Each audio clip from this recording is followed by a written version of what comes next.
Hello everyone, I hope you're doing well. In today's video, I'll talk a bit about this pen display tablet by Huion, the Canvas 13. So if you're interested, keep on watching.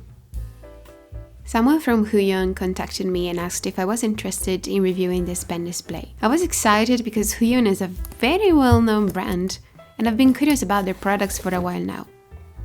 Thank you, Huion, for gifting me this product. However, as always, I'll be sharing my own thoughts and opinions in this video.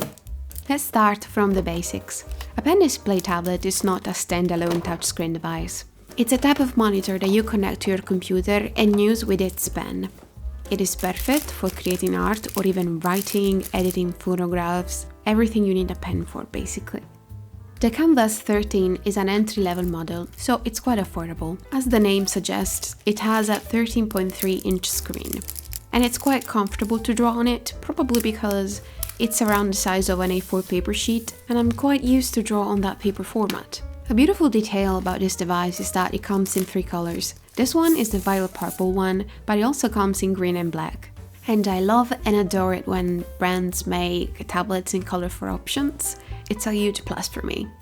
In the box there is also a stand, the pen, a stand for the pen, the standard 3-in-1 cables to connect the device to your computer, a glove, a cloth, and some instructions. This pen display comes with a standard 3-in-1 cable plus a power extension cord. So there is one HDMI cable, 2 USB cables, one of which is used to power the device. But if you have a full-feature USB-C port on your computer, you can buy a full-feature USB-C cable and use that instead, which is quite neat so that you can use just one cable, but I don't have one, so I'll be using the standard cables. Another cool feature about this device is that it can be connected to some Android phones, so you can use it with your phone.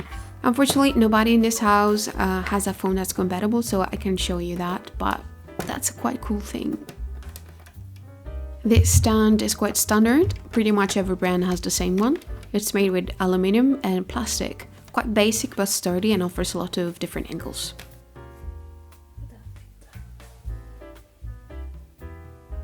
This little donut right here is the stand for the pen. Now, this is interesting. It has extra nibs and a nib extractor inside, but what's really cool is that you can even place the pen horizontally on it. And the even coolest thing is that this shape, it's surprisingly hard to knock over. Pen stands are usually quite narrow, and because of my clumsiness, I tend to knock them over easily, but not this one. In fact, I haven't knocked it over even once in the 3 weeks I've been using it. And that's quite an accomplishment if I say so myself. I quite like it. The pen this pen display comes with is battery-free, ergonomic, rocks 2 customizable keys, and has 8,192 pressure sensitivity levels. The balance point of the pen is low. Since there are keys on it, it is assumed that many people will place their hands at the bottom, and this ensures that the pen feels light and balanced rather than heavy at the top. The pen display comes with an anti-glare film that is pre-installed on. Although the film provides a bit of friction, it is not a lot. In fact, it feels very smooth, perhaps too smooth. I'm not used to it. Personally, I prefer films that offer a bit more friction, as it feels more like drawing on paper than on glass. However, this one doesn't wear down the nib too quickly, and it's quite fingerprint and scratch resistant, so I guess it's good. This pen display also comes with 8 customizable keys, which I personally like. I'm a fan of keys on the tablet, because they always come in handy for me. The screen has an IPS panel with a Full HD resolution and a 120% sRGB wide color gamut. Although these are quite a common feature nowadays, the screen is also fully laminated, which is an excellent thing because it reduces the parallax. This results in a much more natural and more precise drawing experience. The screen brightness is not adjustable. For my own preferences, I think it has a good brightness. It's not too bright, it doesn't hurt my eyes. But if you're used to the super blinding iPad phone maximum light kind of thing, you might be disappointed because this is quite half as bright. The setup process is quite easy. Once you connect the device to your computer using your preferred method, you need to download and install the driver. This is a crucial step to make the device work, so please don't forget it. I have to say that this driver is pretty good. Although I had to restart my computer after installing it, it has worked well ever since. I did not remove the other graphic tablet's drivers from my computer, and it looks like there are no interferences or compatibility issues, and that's very good. Often people who own a pen display also have a pen tablet or maybe other tablets, and they wish to keep using them. This drivers works well even if I have like 10 other drivers from 10 other tablets installed on my computer, so this has no problems. Given that the other tablets drivers have no problem as well, there should be no problem in continuing to use all of them together. I have been using this pen display for around 3 weeks. My experience has been positive so far. The pen is precise and I feel like I have good control over the lines. Around the borders, the pen tends to be less precise, which is quite normal, but in this case, the offset is very minimal, basically unnoticeable, which is excellent. This pen also supports tilt, which is nice, but it's not that great. The best tilt support I've ever experienced so far was on the iPad with Apple Pencil. I think that is unmatched, so I tend to compare everything to that. Besides Procreate, I only use Clip Studio Paint, and I don't have many brushes there that support tilt, so I don't use it much overall outside my iPad and Procreate. However, it does work on this device, but compared to other newer pen displays, it's quite lacking. It doesn't feel very natural. The switch to normal to tilt, it's very like forced, and I really have to put the pen at a 60-degree angle in order to use it. I have to say that this model was released a couple of years ago, I believe, so at the time it was probably good enough, but right now I've tried better, so this feels a bit behind, so yeah, it could have been better. Other than the tilt, the overall drawing experience is amazing, it feels very good. There's no lag at all, it's precise, does everything it needs to do. Now, why would you buy a pen display instead of a normal tablet?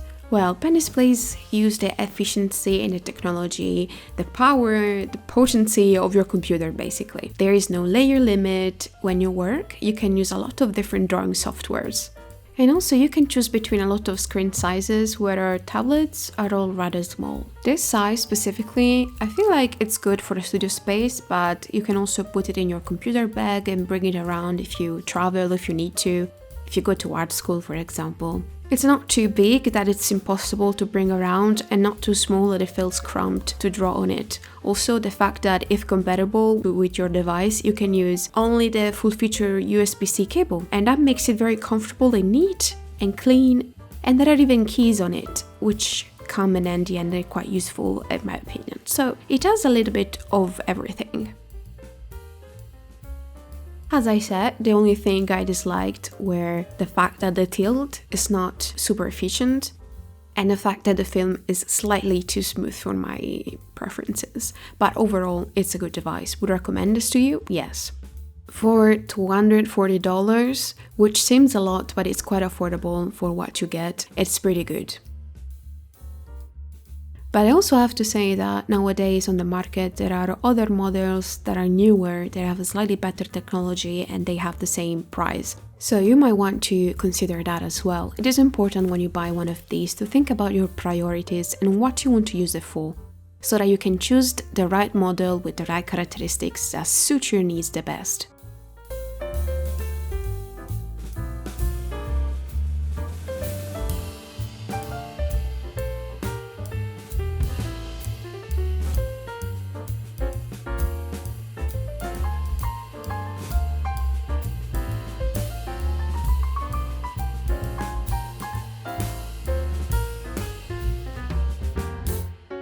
I hope you enjoy watching how I created this illustration using Clip Studio Paint. My approach to digital art, especially when it comes to coloring, varies a lot depending on whether I'm using Procreate or Clip Studio. However, I have recently discovered a more efficient way of doing things, and I'll let you know if I quite like it and I stick to it.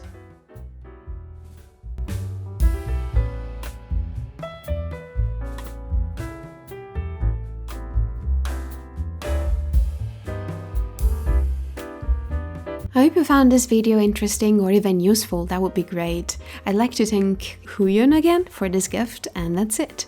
I'm sending you good, happy vibes, and always remember to spread kindness around you, and see you next time. Bye bye!